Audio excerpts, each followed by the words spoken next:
Section 3 of the general tutorial covers data input examples and customization.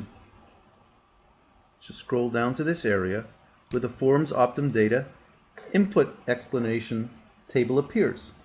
The Forms Optum Data Input Explanation section describes the different ways that Optum can provide the required data input.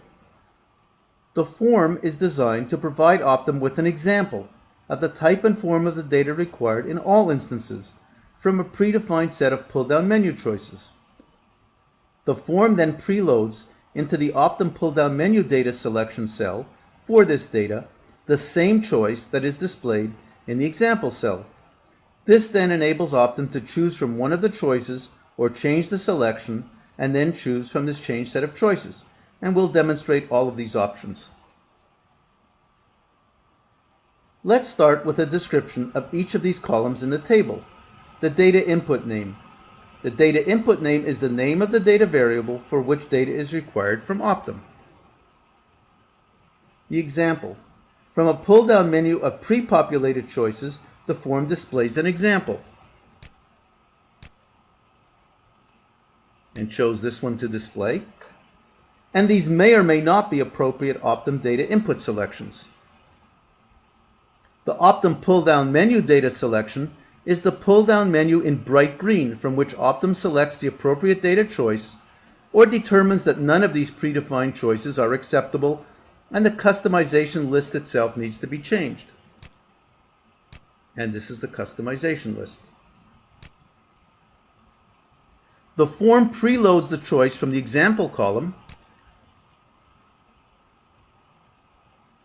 into the Optum pull-down menu data selection cell to minimize the time required from Optum for those cases where this example choice is also Optum's choice. Move along to the last column.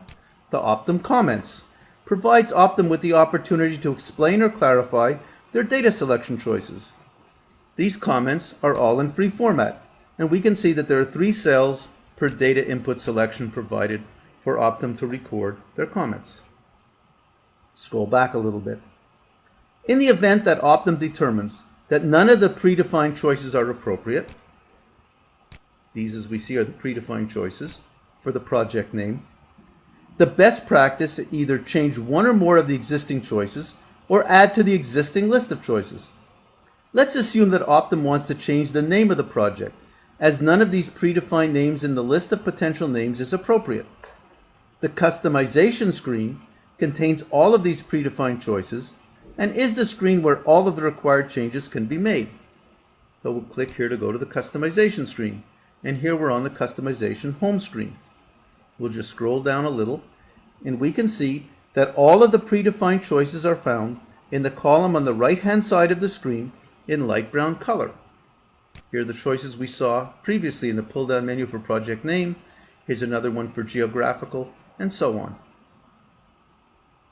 All other information provided in this column that is not in light brown color, and we can see here, is locked by the system and cannot be changed by the user except by individual responsible for the form. So now in the table containing the pull down menu for the list of possible names for the project, let's do 2 things. First, let's change the name of Community Project Phoenix to Phoenix Regional Community Project.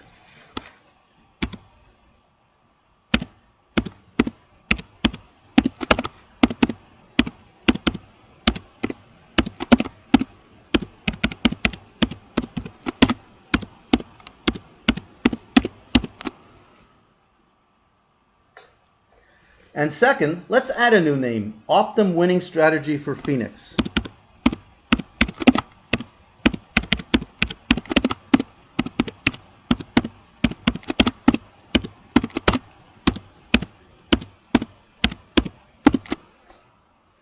Now let's return to the Project Scope home screen and see how this has changed our choices. Let's again scroll down. Here's the pull down menu for the names. And what we see immediately is when we check on the choices available now to Optum in naming the project, we see that our changes have been automatically updated in the list of choices. So now we can select Optum Winning Strategy for Phoenix as the desired name of the project.